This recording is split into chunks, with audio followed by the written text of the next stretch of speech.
Bogey's breakdown. Bam. So, all right. So the score. We'll start with the score. Game one, Boston did pull it out, 107-89.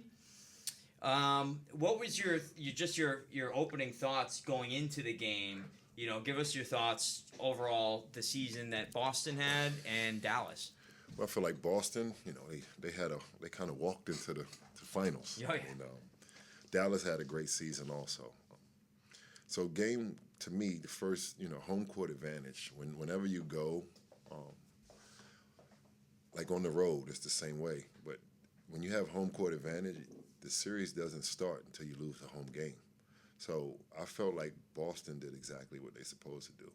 If Dallas comes in and steals a game, good for Dallas. But I don't think you're walking into Boston and you're just going to steal a game that easy. I mean, you got some of the best fans in the world.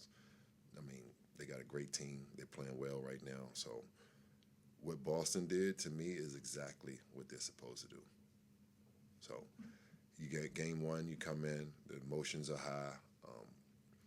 Everybody's, hyped up. You got to settle down. You got to play through the jitterbugs. And that's a lot that I don't think people realize, the pressure. The lights don't get brighter. It's just the pressure that's on. And Yeah. you want to do well, and it's a lot of media coverage. It's a lot of hype. It's a lot of pressure. And these guys, with the social media now, too. We didn't have to deal with that when we played. But, you got to you're trying to do the best that you can. And it's a lot of pressure. So When we think about,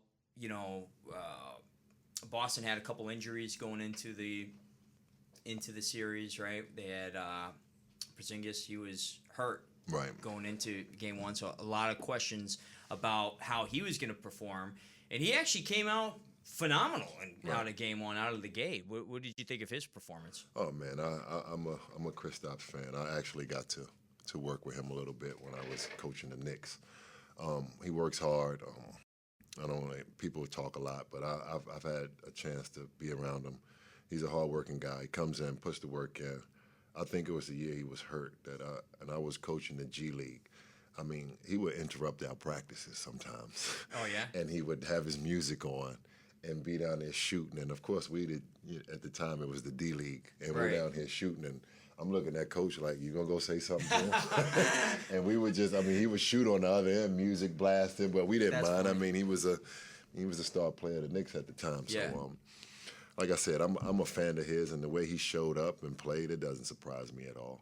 He's a pro's pro, and when you stay ready, you don't got to get ready. So he just proved that he stayed ready the whole time. We knew he was hurt, but I'm pretty sure he was still working. Yeah, no, he put in some work, and it was almost like he was playing possum to a degree too, right? Because there's that air of uncertainty, like, oh, how's he gonna do? And he just came out like a cannon. Well, when you're 7 foot and as skilled as he is, you can probably play possum sometimes. The guy's, he's so skilled and so talented. Yeah, no, he's crazy, and now he's dealing with his injury, but we'll see how he turns up here in Game 3.